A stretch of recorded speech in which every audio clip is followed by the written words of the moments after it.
Lake Sporck back again. I think this is part 5 or 6 of the ongoing, we have a lot of parts here, series. Today will be brought to you by Odda. These are pretty good cookies.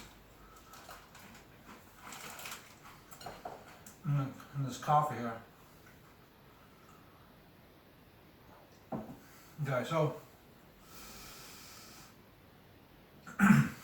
yesterday I kind of left off talking about the UNESCO World Heritage Site. How Odda was on the list. And it says here they're still on the list. So UNESCO probably accepts a certain number of places every year. UNESCO is I should know what it stands for. The town that my grandpa lived in, Rhoros, was a UNESCO World Heritage Site because it was an old mining town, very unique town up in the mountains of Norway, with 400-year-old original wooden buildings. The town sprung up where a copper mining smelting company had established itself on a river. So this town was built basically around this old copper smelting factory.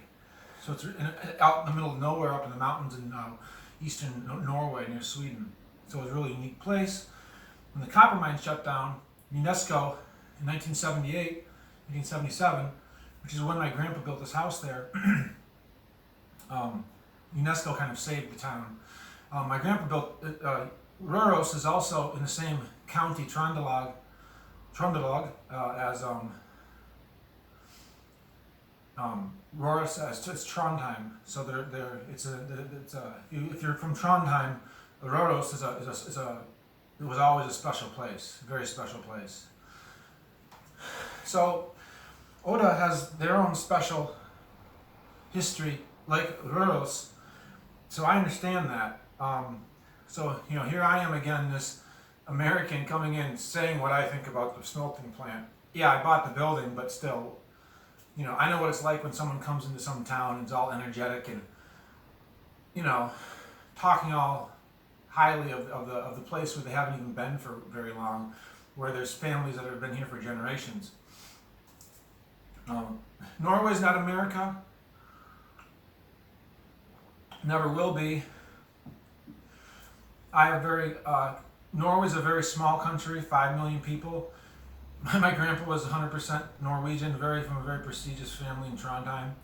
So special to me, very rare person like me to have a grandfather from Norway. So I represent a very, very, very small percentage of Norwegian immigrants.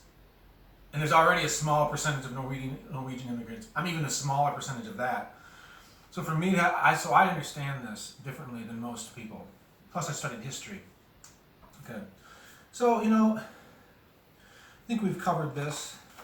I'm going to move on now. So again, this is a book that my landlord left me to check out, and each page is also summarized in an English written section. Let's see what it says here. While the discussion on the smelting plant's future continues, individual buildings within the smelting plant complex have been taken over by various small companies, and presentations of industrial history have been made and cultural experiences have been created within the previous factory area. In the heat of the debate, it has been a case of culture versus capital. It has been a case of serving God or Memon, the culture enthusiasts, versus those who see the smelting plant site as a scrap heap. This latter group view the remains of the factory as unsightly and an eyesore for the town. Those who are eager to pull the place down view the cultural enthusiasts as the new office workers, as a new potential upper class, and they do not relish the thought that they shall participate in forming the town's further development. There was also great skepticism when Tisidal power station was preserved and became a museum, in that case, all the attention directed to the veritable cathedral of power has led to the folk of Tisadal adopting a new and more positive view on their hometown. Okay, Tisadal is a town about 5 minutes from here.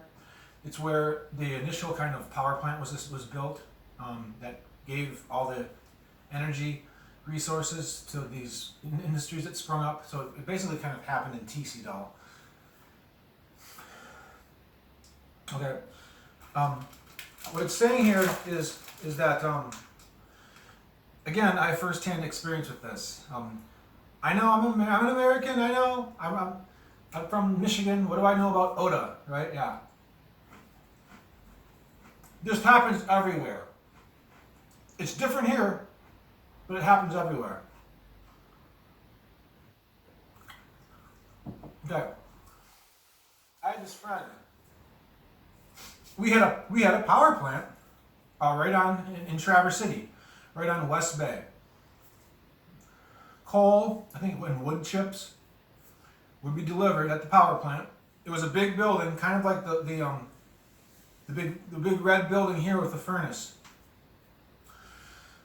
And it was the Traverse City Power Station right on West Bay. So the ships would come in, drop off coal and other, I think, wood, and burn it and create energy for Traverse City, where I'm from.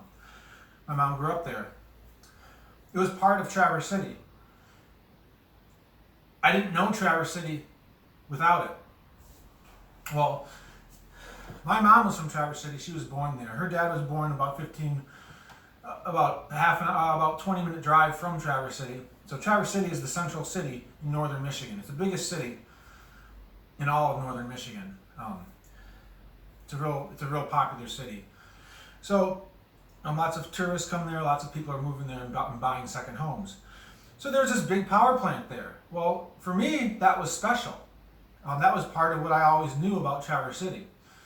I really didn't want to see that be torn down. It was part of everything that I knew about Traverse City. I didn't think of it as an eyesore. I didn't think of it as anything that was bad. I thought of it as part of the city. To take it down, in a way, is like telling yourself that what you always thought was beautiful isn't beautiful, and someone else is telling you how to think about it. And you have to change that thought.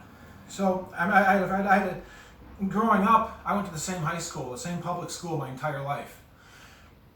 I think there was probably 20 to 30 students in my very kindergarten class when I was like 5 or 6. And by the time I was a senior, I think there was 50, 60 students in my class. As I was growing up, many people moved. I was one of the only ones that was always there. So I was always meeting new people, making new friends. And I had friends who, you became conscientious of the fact that you can't talk about certain things. One of them is, for instance, development. Unless you want to get into fights and not get a lot of friends, or not make more friends. Some people want to talk about it with you, but other people don't. This one friend of mine, he thought it was the most absurd, stupidest idea ever to keep this power plant. Why would you ever want that power plant there? So he's thinking that people are coming to the town and seeing that power plant and it makes the town look like a piece of crap. I'm thinking, well, it's been here my whole life. The beach is going to be the same with or without the power plant. It's part of the city. It makes it feel like the city. To take the power plant away, you're acknowledging that something was bad about the city, and now we kind of have to have this scab heal after you take it off, and eventually the scab will be picked away, and then I'll just forget about it, and then the change will happen, and supposedly it's going to be better. Same thing happening here at the power plant and the people of the town. A lot of people can't figure out how this factory is special, how it can be viewed as being something that's good for the town when it's all fallen apart, dilapidated. There's no right or wrong answer here. It's just two perspectives, and neither one of them are right